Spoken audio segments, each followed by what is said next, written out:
Today, I'll tell you about the story of a mere human who ascended to godhood at the end of his life. But let me tell you in advance, this story is by no means a fairy tale with a good ending. This human was born into the royal family in the kingdom of Volsungs, which is said to be the present-day Denmark, and supposedly, the family was said to be the descendant of the god Odin. People call him with various names like Sigurd, Siegfried, and Sigurd.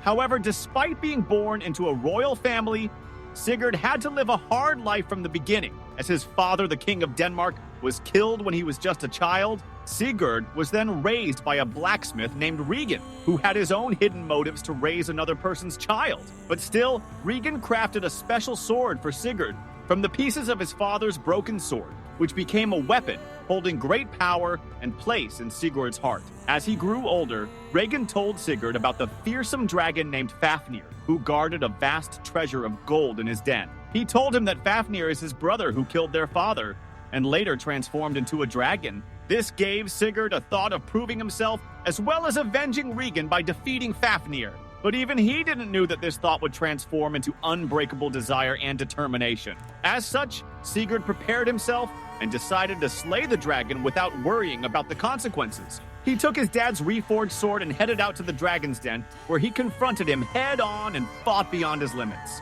Despite being a human, Sigurd had enough strength to not fall against such a strong creature, and at the end of this fierce battle, Sigurd managed to slay Fafnir. However, before Fafnir left his body, he warned Sigurd that his treasure contains a powerful curse. But as a hot-blooded young person, Sigurd ignored his warning and became excited to obtain so much treasure. Among the hoard of treasure, there was a small, magical ring.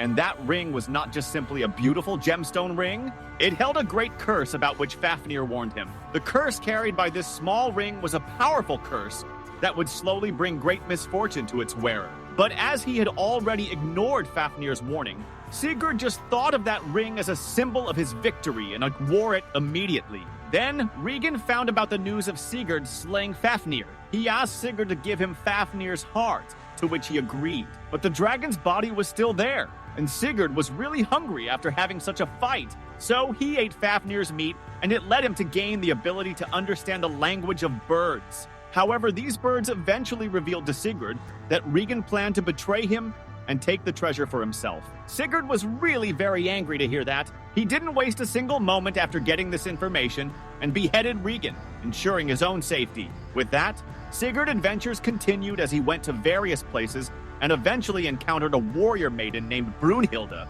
But apparently she had been placed in an enchanted sleep by Odin. However, Sigurd awakened her from her slumber, and after spending some time with her, the two fell in love and promised to marry each other. However, their fate had other plans. Sigurd later ended up drinking a magic potion that caused him to forget about Brunhilde and fall in love with Princess Gudrun instead. Despite having new love, Sigurd's connection to Brunhilde was not entirely severed. He helped his brother-in-law Gunnar win Brunhilde's hand in marriage by assuming Gunnar's shape through the use of magic. But when Brunhilde found this out, she felt extremely betrayed, and her emotions led her to plot revenge against Sigurd. Then, she somehow convinced Gudrun that she and Siegfried had slept together in the past and made her convince Gunnar and his brothers to kill Sigurd. Her plan was a complete success.